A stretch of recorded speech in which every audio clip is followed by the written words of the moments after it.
probably thinking about this for some time. For as long as I can remember, I've had a framed quote in my office, at least 20 years.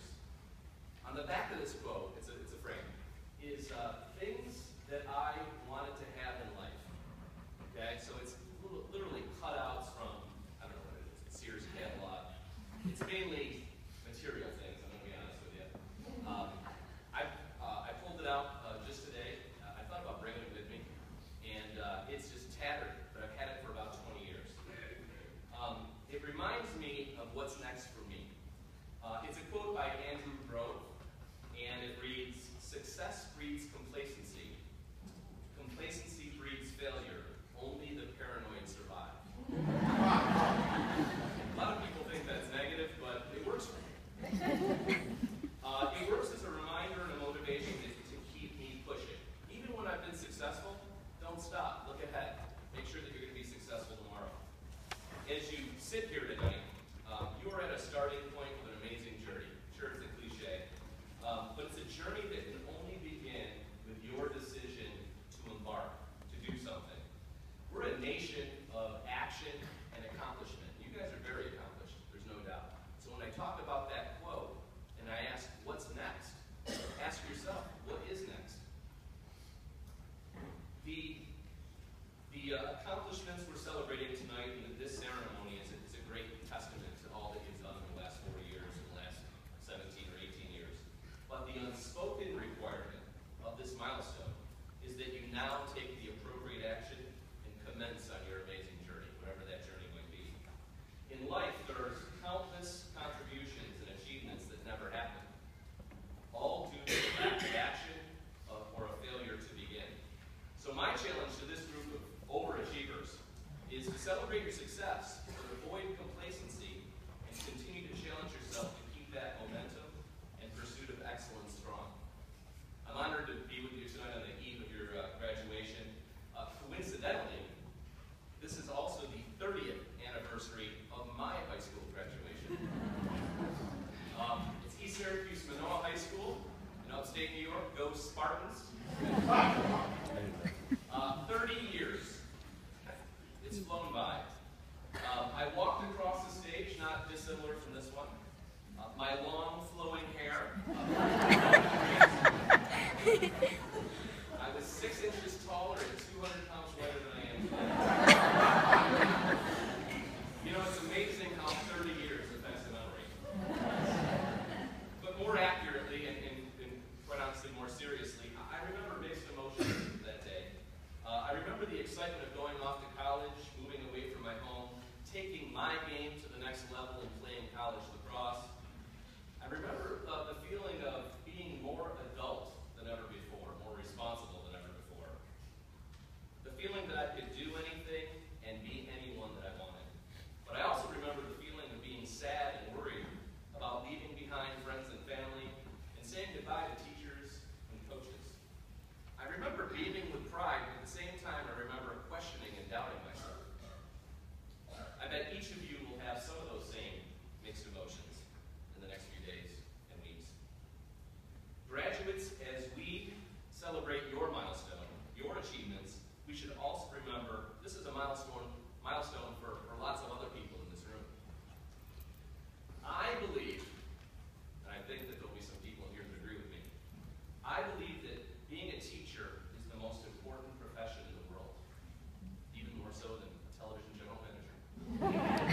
Teachers pass on knowledge and values to our children, prepare them for further education and for working life, and are major contributors, if not the main contributor, to a good education.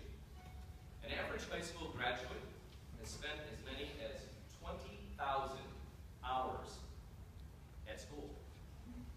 In the company of around just 30 teachers over your lifetime. It's no wonder almost everyone has a story about a teacher who changed his or her life.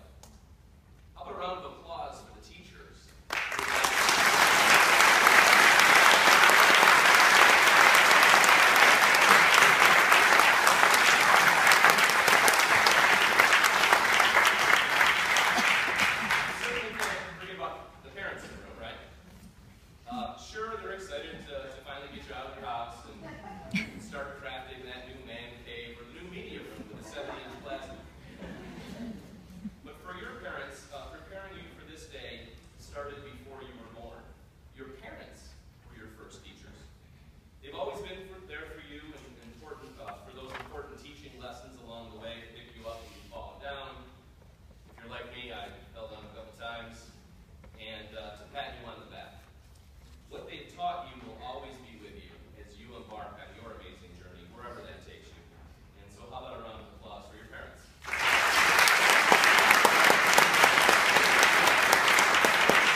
friendships and the feelings from high school. And you'll always be better for the excellent habits and the amazing people that you met here at University High School. Some of you will go on to do great things. Some of you will go on to do greater things. I believe that one of the factors that will either propel your career in your life to greatness or limit it is the degree of how much you love what you're doing. Choose a job you love, and you'll never have to work a day in your life. Confucius was right, at least for me. 30 years ago, I didn't expect to be in broadcasting, but I love the television broadcasting business. I like that everybody can see my work. So for you performers, it's kind of like we're performing every single day. We do it on a couple of television stations, but I like that people can see the quality of our work. No 2 days are ever the same. Bottom line, television is a business. But it's also a fun and challenging business, and that allows me to express my creativity. And I enjoy working with people and recruiting and motivating great teams of people. And Lily mentioned it, but broadcasting also allows me to serve the community. I've been able to increase the profitability of every TV station that I've ever worked at, but at the same time, I've been able to use the power of those television stations to give back to the community in a big way. And I encourage you to, whatever you do, find a way to do what you do to give back to the community.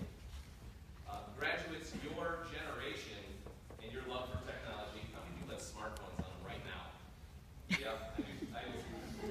Parents, you can join in too. Any smartphones out there? Hey, there's one lit up. Nice.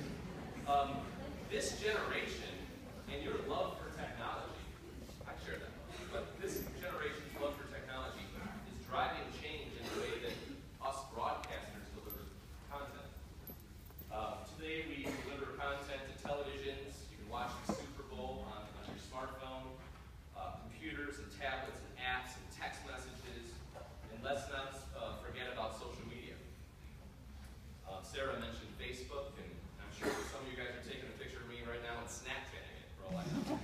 And I don't blame you. I don't blame you at all. All this content, I don't mean the pictures of me, but all this content, no matter how you receive it, can be a tremendous force for good.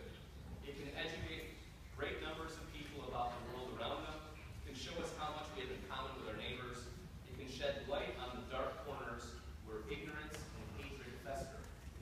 The television industry is also in a unique position to promote mutual understanding and tolerance, with content that tells stories not just about the powerful, but about the powerless, and not just about life in the world's richest pockets, like the mean streets of Clovis, but also in communities with high poverty, crime, and hunger.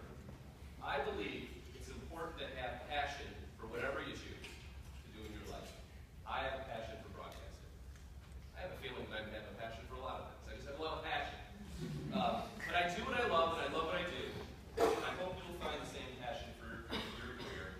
It's just one of the life lessons that I want to share with you today. This business brought me to Fresno from upstate New York. I love Fresno and California, Central Valley, and Lily said it, but I like to say it myself.